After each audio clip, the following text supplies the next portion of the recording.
I want half of everything, she declared, her eyes cold as ice. I stared at Sarah, my soon-to-be ex-wife, in disbelief. Half of everything? I repeated, trying to control the surge of anger rising in my chest. Are you serious? After everything you've done? She didn't flinch, her face expressionless as if she hadn't just shattered my world. I'm entitled to it, she said flatly, crossing her arms. Entitled? You slept with your ex, Sarah, I exclaimed, my voice louder than I intended. And you think you deserve half of what I've worked for? How does that make any sense? She just stared at me, her eyes devoid of any remorse, as if the betrayal meant nothing. It's not personal, David. It's just the law. I'm your wife, I'm entitled to half. Not personal? I could feel my blood boiling now. It's entirely personal. We spent years together, building a life, and you throw it all away for. For what? Some fling with Jason? And now, you want to strip me of everything I've worked for? Sarah let out a frustrated sigh, as if I was the unreasonable one here. Look, this isn't about Jason, okay? It's about what I'm legally owed. Legally owed. The words hung in the air like a bad smell. She wasn't the woman I married, the one I had fallen in love with. That woman wouldn't be standing here, demanding half of everything I owned after stabbing me in the back. Unbelievable, I muttered, running my hand through my hair. I'm not giving you half. You don't deserve it.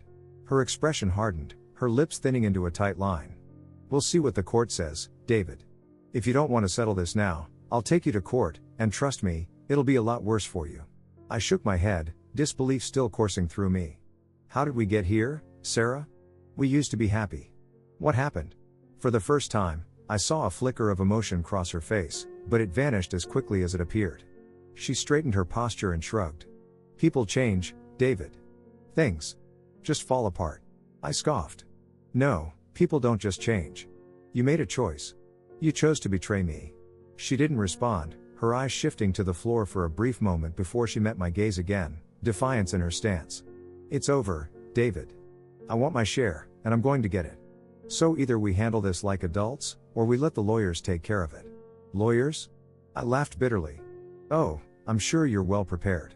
I'm sure you and Jason have got it all figured out, right? What's the plan, Sarah? You take half of my business, half of my savings, and then run off into the sunset with him? She didn't say anything, but the look on her face was answer enough. She didn't deny it. She didn't defend herself. I took a step back, trying to calm the fury burning inside me. You know what? Fine. Take me to court. Take your half. I paused, my voice dropping lower, more controlled. But don't think for a second you're walking away from this unscathed. I built everything we have, and I'll make sure you regret trying to take it from me. She raised an eyebrow, unfazed by my threat. Is that so? I took a deep breath, regaining control over my emotions. Yeah, that's so. But you won't see it coming. She rolled her eyes and turned to walk away. Good luck, David. You'll need it. I stood there, watching her leave, my mind spinning with 1,000 thoughts. Half of everything. She wanted half, and she was willing to drag me through the mud to get it. All those years together, all those plans for the future, it was all gone. Torn apart by her betrayal. When I finally moved, my hands were shaking. I needed air. I needed to think. Grabbing my jacket, I walked out of the house, slamming the door behind me. The cool evening air hit my face as I stepped outside, but it did nothing to ease the storm raging inside me. I walked aimlessly through the streets, my thoughts racing. Half of everything. After everything she did, she had the audacity to demand half of my life. I couldn't let her do it. I wouldn't let her take everything I had worked so hard for. My business, my home, my future, it wasn't hers to take. Not after she had shattered our marriage for some pathetic affair with her ex. But what could I do? She was right about the law, and I knew that in the courts, she had a chance. A terrifyingly good chance. I reached the park, the same park we used to visit together when things were still good. When I thought we had a future. I sat down on a bench, staring at the darkening sky. Suddenly, a thought occurred to me. A crazy, irrational thought that seemed impossible at first. But the more I considered it, the more it made sense. What if I didn't fight her in court? What if I just vanished? I let the idea roll around in my mind, its insanity slowly turning into something more feasible, more appealing. Disappear. Leave everything behind. Let her deal with the mess, and start over somewhere far, far away. I smiled to myself, feeling the first sense of peace I'd had in months. If she wanted half of everything, she could have half of nothing. I was going to vanish without a trace. I had always prided myself on being a man of reason, someone who dealt with problems head on. But as I sat on that park bench, contemplating my future, or rather, the lack of one, I couldn't shake the feeling that perhaps disappearing was the only rational response. The more I thought about it, the more it seemed like a plan worth pursuing. My first step was to figure out how to execute a plan of this magnitude. It wasn't just a matter of packing a bag and walking out the door. I needed to be meticulous. I needed to cover my tracks completely. If Sarah and her legal team had any inkling of where I was, my grand escape would be for nothing. I walked back to my house, my mind racing with strategies. The first thing I did was to call my lawyer. I needed to know exactly how much of my life was tied to this house and my business, and how to protect my assets from being taken away in the divorce settlement. "Hello, David," my lawyer, Alan, answered on the third ring. His voice was smooth, reassuring. "What can I do for you today?" "Alan, I need to talk to you about the divorce settlement," I said, trying to keep my tone casual. "Of course," Alan replied. "What's on your mind?" I hesitated for a moment, then decided to be straightforward. "I'm considering a drastic move. I want to understand what would happen if I disappeared. Not just from the settlement, but from everyone. What kind of impact would that have?" There was a brief pause on the line. "Are you serious?" "Yes, Alan. I'm serious," I said firmly. "I need to know what my options are." Alan sighed. "David, running away is not a solution. It's illegal, and it could create a lot more problems for you than you might expect. Besides, it's not just about the financial assets. There's a lot of legal and personal baggage that comes with this." "I understand the risks," I said. "But right now, I'm more concerned with protecting what I have from Sarah and her claims." Alan was silent for a moment before responding. "All right, I'll help you with what I can. But you need to understand that disappearing will make things far more complicated. I'd recommend considering all the legal implications before making any final decisions." "I appreciate it, Alan," I said. "I'll think it over." After hanging up, I felt a mixture of relief and apprehension. At least now I had some preliminary advice, even if it was somewhat cautionary. The idea of disappearing was becoming less of a wild thought and more of a potential reality. The next step was to gather supplies and make arrangements. I had to make sure that my absence wouldn't be immediately noticeable. I needed a place to go, somewhere far from my current life, somewhere I could start fresh. I went to the local hardware store, buying a few items to help me with my plan. Rope, a compact shovel, and a sturdy backpack. It was strange how mundane these items seemed when I knew they were part of a plan to vanish from my life. Back home, I packed a few essentials: clothes, toiletries, my passport, and some cash. I had to be ready to leave at a moment's notice. But I didn't pack everything. I left behind things that might seem suspicious, anything that could lead Sarah or the authorities to trace me. The hardest part was deciding where to go. I needed somewhere remote, where I could blend in and not be easily found. I thought about places I'd read about, small towns in the mountains or deserts where anonymity was easier to maintain. The idea of starting over in a small, quiet place seemed oddly comforting. Over the next few days, I carefully executed my plan. I withdrew a significant amount of cash from my bank account, enough to get me started but not enough to raise any red flags. I canceled my subscriptions, paid off outstanding bills, and made sure there were no traces of my departure. I started leaving small clues, ones that would lead anyone looking for me in the wrong direction. A few well-placed online searches for flights to various destinations, some random calls to friends I hadn't spoken to in years, little things that would make it look like I was preparing for a different kind of escape. As the day of my planned departure drew closer, I felt a growing sense of resolve. I was doing what needed to be done. Sarah had chosen this path, and I was merely responding to her actions. The night before I left, I sat in my living room, the house eerily quiet. I took one last look around, absorbing the space I had called home for so long. It was strange how it felt so empty, so alien now that I was preparing to leave it behind. Everything that had once been familiar was now just a backdrop to my grand escape. I felt a pang of sadness but quickly pushed it aside. This was necessary. It was the only way to protect myself from the legal and emotional chaos Sarah had set in motion. Tomorrow, I would step into a new life, leaving behind everything I had known. As I lay in bed that night, my mind raced with thoughts of the future. What would it be like to start over? Where would I go? Who would I become? These were questions I had no answers to yet, but I was ready to find out. The next morning, I packed up the last of my things and made one final check to ensure I had everything I needed. With a deep breath and a final glance at my old life, I left my home for the last time, stepping into the unknown with a mixture of fear and anticipation. I was about to vanish without a trace. I drove away from my house with a sense of liberation mixed with trepidation. The road stretched out in front of me like a ribbon of possibility, leading me away from everything familiar and into the realm of the unknown. I had planned every detail meticulously, but there was always the chance that something might go wrong. As I drove, I thought about the small town I had chosen as my new destination. It was a place I had only ever read about, a speck on the map nestled in the mountains where life was slower and anonymity was easier to maintain. I hoped that by the time anyone realized I was gone, I'd be long gone from their reach. I had decided to use a rental car for my journey. It was less traceable than my own vehicle and could be returned from a different location, reducing the chance of anyone tracking me through it. I drove for hours, watching the landscape change from the bustling cityscape to open fields and rolling hills. My mind was a whirlwind of thoughts, worries about being discovered, hopes for the future, and reflections on the life I was leaving behind. I arrived in the town just before sunset. The place was smaller than I had imagined, a quaint little community with a few scattered shops and a picturesque main street. It felt like a scene out of a postcard, a stark contrast to the busy, impersonal city I had left behind. I checked into a modest inn on the outskirts of town. The innkeeper, a friendly woman with a warm smile, didn't ask many questions, which suited me perfectly. I gave her a false name and paid in cash, ensuring there would be no records of my true identity. My room was simple but comfortable. After settling in, I took a walk around town to get my bearings. The air was crisp and fresh, a welcome change from the polluted city air I was used to. As I walked, I observed the locals, a mix of older folks and young families, all going about their lives in a manner that seemed both idyllic and insulated from the chaos I had left behind. The first few days in the town were uneventful. I kept to myself, avoiding unnecessary interactions and blending in as best as I could. I spent my time exploring the area, finding a few local spots where I could get basic necessities and a bit of food. I also scouted out potential job opportunities, though I wasn't in a hurry to settle into anything just yet. I had decided to start fresh with a low-profile job, something that would help me stay under the radar.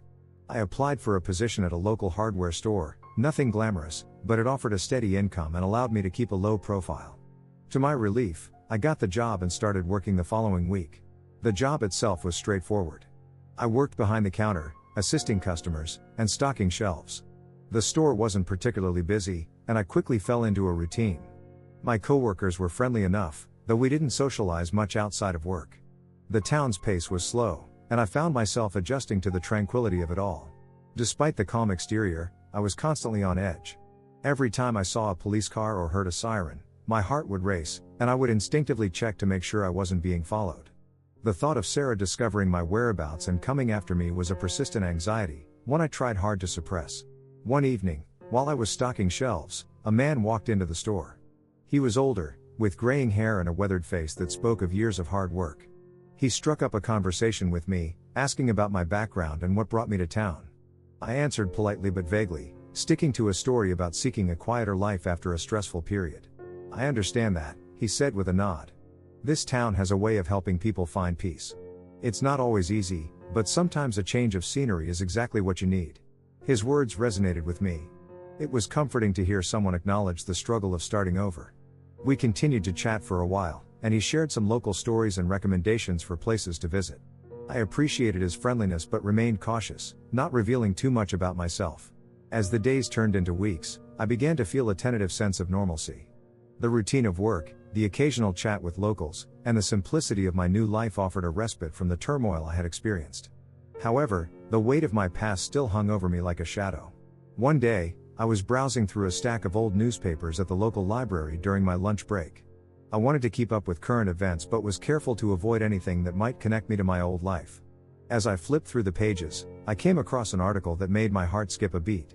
It was a report on the recent developments in the divorce case involving Sarah and me. The article mentioned that she was aggressively pursuing her claim, and there was a lot of media attention surrounding it. The details were sparse, but the fact that my name was mentioned made me uneasy. I quickly closed the newspaper and left the library, my mind racing. I had hoped to escape the drama, but it seemed that it had followed me in some form.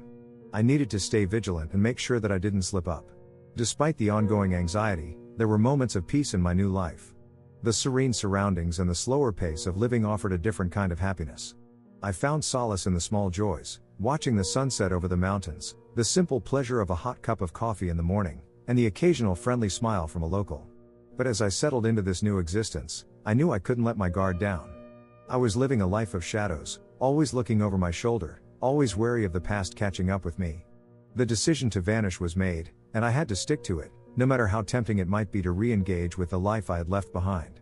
The unknown stretched out before me, full of potential and peril. And as I navigated this new chapter of my life, I remained determined to keep my past at bay and to carve out a new path for myself, away from the chaos and heartbreak that had once defined my existence. The weeks rolled on with a comforting regularity. My new life in the small mountain town had begun to settle into a routine that, while uneventful, offered a strange sort of contentment. The job at the hardware store kept me busy, and the quiet evenings gave me time to reflect and adjust to my new reality. One day, while rearranging some stock in the back room of the store, I heard the bell above the door jingle, signaling a customer's arrival. I emerged to find a young woman standing at the counter.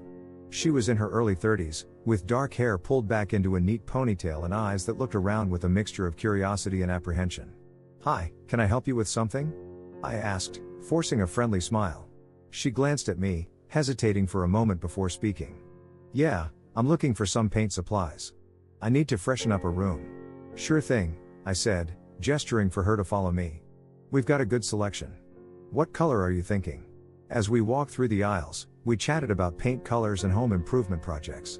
Her name was Emily, and she had recently moved to town. She seemed eager to talk, and I found myself opening up more than I intended, sharing bits about my own experience in the town. Emily seemed to sense my reluctance to delve too deeply into personal details and kept the conversation light. As she gathered her supplies, we exchanged pleasantries, and she left with a cheerful wave. The encounter was brief, but it left me with a lingering sense of unease. The more I interacted with people in this town, the more I had to guard against slipping up or revealing too much. It was a delicate balance between blending in and maintaining my carefully constructed facade. Later that week, as I was cleaning up the back room, I noticed something strange, a small, folded piece of paper tucked behind a shelf. Curious, I unfolded it to reveal a note written in neat, careful handwriting. "David, I know you're here. I need to talk to you. Emily." My heart raced as I read the note. Who was Emily, and why did she know my name? Had she somehow found out about my past? The note felt like a stark reminder that no matter how far I ran, my past had a way of catching up with me. I took a deep breath, trying to steady my nerves. I decided to confront Emily directly and find out what she knew. The next morning, I waited for her to come into the store, my mind racing with scenarios of how this conversation might unfold. When Emily walked in, I was behind the counter, my pulse quickening. I approached her with a forced smile. "Hi, Emily. I found your note. What's this about?" Her eyes widened in surprise, and she looked around as if checking to see if anyone was listening. "Oh, I didn't mean to cause any trouble. I just thought it was important to talk." I nodded, keeping my tone neutral. "Okay. Let's talk. What's on your mind?" Emily took a deep breath, her composure returning. "I've been meaning to tell you that I know about your past. I didn't mean to invade your privacy, but I've been following the news, and I realized who you were." The blood drained from my face. "You've been following the news? Why?" Emily looked down, her expression troubled. "I'm not here to judge you or make things difficult. I've been through something similar, and I understand what it's like to need to start over. I thought maybe we could help each other." I was taken aback. "Help each other? How?" Emily met my gaze with a mixture of empathy and resolve. "I'm in a similar situation. I had to leave my old life behind because of personal circumstances. I understand the need to disappear and start fresh. Maybe we can find a way to support each other." I was skeptical but intrigued. "You're not just here to expose me or cause problems?" She shook her head. "No. I really do want to help. I've been through a lot, and I think we could both benefit from sharing our experiences." Her offer was unexpected, and it stirred something within me, a mix of hope and wariness. I wasn't sure if I could trust her, but the idea of having someone who understood what I was going through was tempting. "I appreciate your offer," I said cautiously. "But I need to think about it. Can we keep this between us for now?" Emily nodded, her face showing relief. "Of course. Just let me know if you're interested." As she left the store, I was left with a swirling mix of emotions. Emily's revelation about her own past and her understanding of my situation was both comforting and unsettling. The prospect of finding someone who could relate to my predicament was appealing, but it also raised questions about how much I could trust her. The following days were filled with a quiet tension. I continued with my routine at work and tried to maintain my low profile, but Emily's offer lingered in the back of my mind. I found myself wondering if connecting with her could be beneficial or if it was too risky. One evening, as I was walking back to the inn, I saw Emily sitting on a bench in the park. She waved me over, and I hesitated before approaching her. The park was quiet, bathed in the soft glow of streetlights. "Hey," I said, taking a seat beside her. "I've been thinking about what you said." Emily turned to me, her eyes reflecting a mix of hope and concern. "And? I'm willing to listen," I said. "But I need to know more about what you're looking for." Emily nodded, her expression serious. "I understand. Let me explain. I'm not just looking for companionship. I've been working on rebuilding my life, and I thought if we combined our resources and knowledge, we might both find a way to move forward." I was intrigued but cautious. "What do you have in mind?" Emily took a deep breath. "I have a small savings and some skills in marketing and design. I've been thinking about starting a business here in town, something that would allow us both to make a fresh start. It could be a way to integrate into the community while keeping our pasts at bay." The idea was both intriguing and daunting. A business venture could offer a new direction and stability, but it also carried risks. My decision to collaborate with Emily would mean further entangling myself with someone who knew about my past, and that could complicate things. "I'll think about it," I said finally. "It's a big step." Emily nodded, understanding. "Take your time. I just wanted to offer the opportunity." As I walked back to the inn, I reflected on the offer. The prospect of starting a new venture with someone who understood my situation was both a risk and a potential opportunity. I knew I had to make a decision, but for now, I would weigh the options carefully and consider the implications.